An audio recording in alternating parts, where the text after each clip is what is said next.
kì í ṣe ìròyìn mọ́ rárá pé gbajúgbajà àgbà olórin fújì tí ó dàgbà jù láàrin àwọn olórin fújì kó tó jáde láyé, ìyẹn Alhaji Abdulazeez Ọlámilékan Shittu Àdìó Ọládèjì, ẹni tí gbogbo ayé mọ̀ sí Love Azeez lágége, kì í ṣe ìròyìn mọ́ pé bàbá náà ó ti wọ káàlẹ̀ lọ inú pé ó ti di olóògbé. Ṣùgbọ́n àṣírí tí bàbá náà tú kó tó kú ìní tẹlifíṣàn Yorùbá Tòótọ́ ló fẹ́ sọ nípa ẹ̀rù, ìyẹn àṣírí tó tú nípa olórí ọmọ ọba akílẹ̀ ilẹ̀ Ìjẹ̀bú tó jẹ́ máyégún ilẹ̀ Yorùbá, tó jẹ́ olú ọmọ ìlú Èkó, tó sì tún jẹ́ àgbà olórin fújì, ìyẹn Alhaji Abdulwasiu Ayinde Ọmọgbọ́láhàn Marshal Nífowóṣe, ẹni tí gbogbo ayé mọ̀ sí K1 The Ultimate tàbí Arábàmbí ọkùnrin ogun.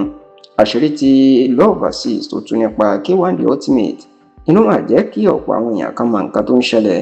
lágboolé fújì àti láàrin àwọn àgbà olórin fújì, kó sì tún jẹ́ káwọn èèyàn kan mọ̀ wípé Wasiu Ayinde nínú K1 The Ultimate kì í ṣe irú ẹ̀dá tí ọ̀pọ̀ èèyàn tí wọ́n ń pè é. ìyẹn nítorí pé kí Love Azeez kó tó tú àṣírí náà, kò sí ọ̀pọ̀ èèyàn tó mọ̀ wípé irú nǹkan báyìí ó ń ṣẹlẹ̀ lábẹ́lẹ̀ láàrin àwọn olórin fújì, pàápàá àwọn àgbààgbà olórin fújì. ẹ̀rọ tó wípé bí wọ́n bá ti ń yọ ọwọ́ àwọn olùdásílẹ̀ orin fújì olóògbé Síkírù Àyìndé Balógun Agbájélọlá tí gbogbo ayé mọ̀ sí Barry Wonder àti ọ̀rẹ́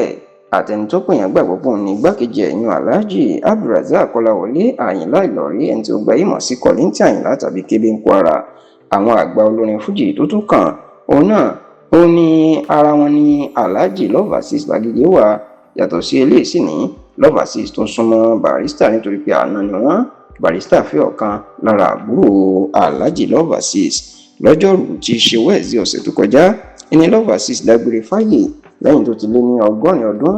bẹ́ẹ̀ ni wọ́n ti sìnkú ẹ̀ nílànà ẹ̀sìn Islam sí ilé ẹ̀ tó wà lágbègbè Uncle Ṣẹ̀gẹ́, ìyẹn ní àgbègbè Òjòdú lọ́nà Bẹ́gà ní ìpínlẹ̀ Èkó,